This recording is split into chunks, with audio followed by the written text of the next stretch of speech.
नमस्कार साथियों, आप देख रहे हैं हमारा YouTube चैनल देवेंद्र की पोस्ट और मैं हूं आपके साथ देवेंद्र शर्मा। साथियों, पिछले दिनों फिल्म निर्देशक विवेक अग्निहोत्री की film the Kashmir files release हुई है। इस फिल्म के रिलीज होने के बाद से देश में एक जहर छिड़ गई है। कुछ लोग तरह तरह के तर्क पेश कर इस फिल्म पर लगातार हमला कर रहे हैं।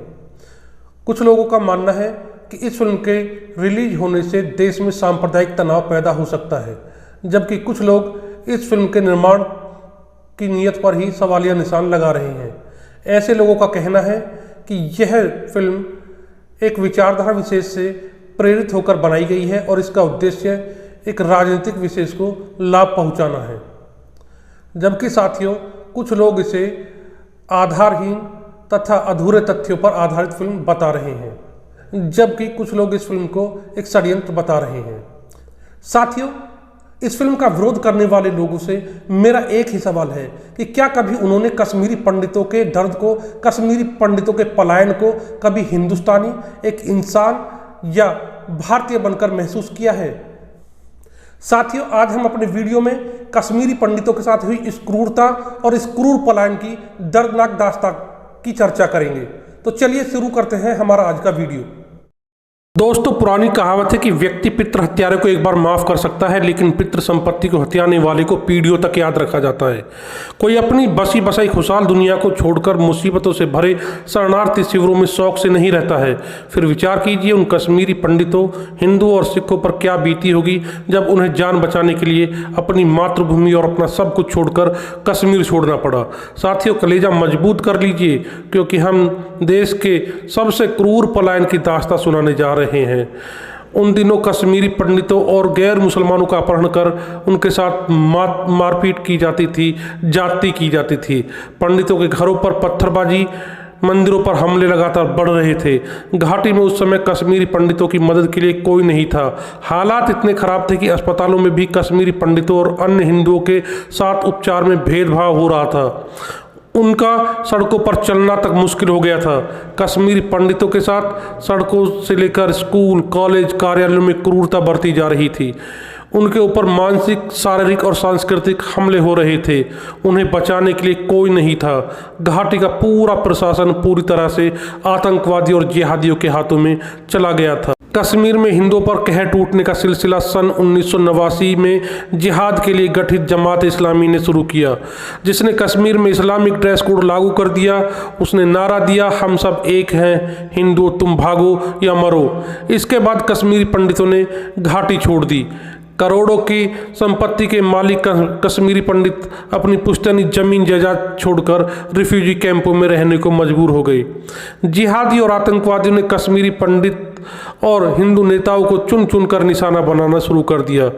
इनमें न्यायाधीश नीलकंठ गंजू, टेलीकॉम इंजीनियर बालकन गंजू, दूरदर्शन निदेशक लसाकोल, नेता टीकालाल टपलू जैसे कई प्रतिष्ठित कश्मीरी पंडितों के नाम शामिल हैं, जिन्हें मौत के घाट उतार दिया गया था और आज तक कुछ नहीं हो सका। इनके अलावा कई ऐसे नाम हैं जिनके खिलाफ बर्बरता की गई। कार्रवाई तो छोड़ दीजिए साहब, रिपोर्ट तक दर्ज नहीं की गई। गिरजा गंजू या फिर सरला भट्ट, जिनका अपहरण कर सामूहिक दुष्कर्म किया गया और फिर लकड़ी चीरने की मशीन से इन्हें 2 हिस्सों में चीर दिया गया। कई महिलाओं के साथ सामूहिक दुष्कर्म के बाद हत्या कर दी गई। ऐसी सैकड़ों दर्दनाक कहानियां हैं जो अपने साथ हुई क्रूरता को बयां करती हैं, लेकिन आज तक इन्हें न्याय नहीं मिल सका है। घाटी में कश्मीरी पंडितों के विरोधी दिनों की शुरुआत 14 सितंबर सन 1989 से हुई, जब विख्यात वकील और कश्मीरी पंडित टीकालाल टपलू की हत्या कर दी गई। सुबह के समय टीकालाल टपलू अपने घर पर बैठे हुए थे, तभी सामने से कुछ हमलावर टीकालाल के करीब पहुंचे, बंदूक निकाली और जब तक कुछ समझ में आता गोली चला दी गई। उनकी हत्या एक ऐसे माहौल में हुई जब कश्मीर में इस्लामिक शासन के नारे लग रहे थे, कुफ्र के मैदान का जिक्र होता था और निज़ाम मुस्तफ़ा की बात होती थी। हत्या का आरोप जम्मू कश्मीर लिबरेशन फ्रंट के आतंकवादियों पर लगा। यह वही संगठन था जिसकी स्थापना सन 1988 के जुलाई महीने में हुई थी। देश और प्रदेश के शासकों को इस हत्याकांड के बारे में सब कुछ पता था, लेकिन सब कानों में तेल डालकर चुपचाप बैठे रहे। कोई सरकार को तो कोई सरकार में बैठे नेता और अपने आकाओं को नाराज नहीं करना चाहता था। टीकालाल टपलू की हत्या से कश्मीरी पंडितों के पलायन का एक ऐसा अध्याय शुरू हुआ जिसका असर कश्मीर के 73,000 कश्मीरी परिवारों पर पड़ा। इस दौर में लगभग 300 से अधिक महिलाओं, पुरुषों और बच्चों की हत्या की गई। कश्मीरी पंडितों की आवाज़ पर जिहादियों की आवाज़ भारी पड़ रही थी। निशाना हर उस व्यक्ति को बनाया जा रहा था जो कश्मीर में आतंकवादियों की खिलाफत कर रहा था। 4 नवंबर 1989 को जम्मू हाई कोर्ट के जस्टिस नीलकंठ गंजू को मौत के घाट उतार दिया गया। गंजू ही वह व्यक्ति थे जिन्होंने JKLF के संस्थापक मकबूल भट्ट को फांसी की सजा सुनाई थी। इन दिनों कश्मीर के समाचार पत्रों में प्रेमनाथ भट्ट के लेख खूब प्रकाशित हो रहे थे। वह एक राष्ट्रवादी लेखक और तेज तर्रार वकील थे। 27 दिसंबर सन 1989 की शाम वह अपने घर जा रहे थे, तभी 3 अज्ञात हमलावरों ने उन्हें घेर कर उनके सिर में गोली मार दी। आतंकवादियों ने इस जघन्य घटना को अंजाम देकर हाथों में हथियार लहराते हुए वही नारे लगाए जो इन दिनों अक्सर कश्मीर वादी में सुनाई देते थे, यानी आज़ादी का मतलब क्या, ला इलाहा इल्लल्लाह। आतंकवादी वहां से फरार हो गए। प्रेमनाथ भट्ट कुछ देर तक जमीन पर पड़े रहे और तड़पते रहे, लेकिन किसी ने डर के मारे उनकी मदद नहीं की। JKLF ने लोगों को धमकी दी थी कि यदि उनके दुश्मन की किसी ने मदद की तो उसका भी यही अंजाम होगा। कश्मीर के समाचार पत्रों में हिजबुल मुजाहिदीन के हवाले से लेख खूब प्रकाशित होते थे जिनमें लिखा होता था, कश्मीरी पंडितों घाटी छोड़ दो।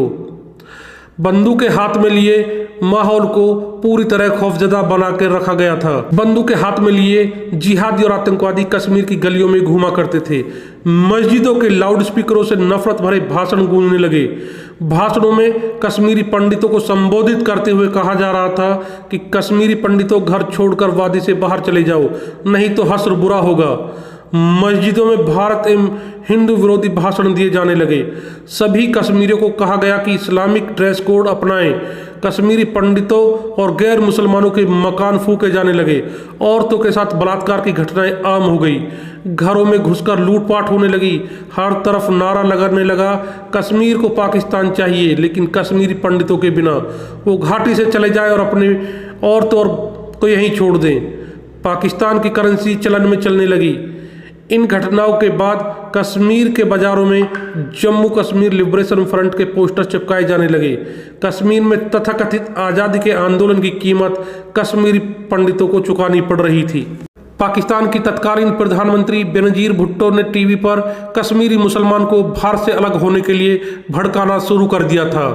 19 जनवरी प्रतीक बन चुका है उस त्रासदी का जो कश्मीर में 1990 में घटित हुई।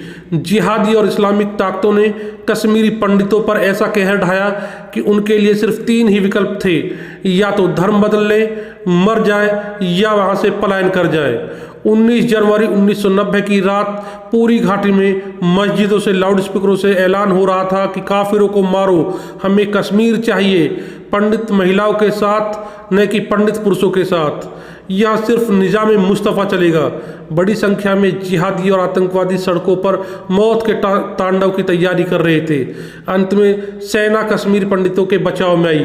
किसी तरह लाखों की तादाद में पीड़ित कश्मीरी हिंदू जम्मू, दिल्ली और देश के अन्य शहरों में बनाए गए रिफ्यूजी कैंपों में दयनीय हालत में जीवन जीने लगे। सन 1989 के अंतिम चरण से लेकर 1990 के आरंभिक दिनों तक बड़ी संख्या में गैर मुसलमानों ने घाटी छोड़ी। इनमें कश्मीरी पंडितों की संख्या सबसे अधिक थी। इस क्रूर अत्याचार का अनुमान इसी से लगाया जा सकता है कि सन 1990 में जहां कश्मीर घाटी में रहने वाले हिंदुओं की संख्या लगभग 3 लाख से 6 लाख तक थी, किंतु सन 2016 में कश्मीर घाटी में केवल 2000 से 3000 हिंदू ही शेष रहे। कश्मीरी हिंदू 19 जनवरी के दिन को दुखद पलायन दिवस के रूप में याद करते हैं। आज द कश्मीर फाइल्स नाम की फिल्म ने भुला दिए गए इस नृशंस नरसंहार को फिर से लोगों के सामने ला दिया है। इसके लिए फिल्म के निर्देशक विवेक अग्निहोत्री सहित सारी टीम बधाई की पात्र है।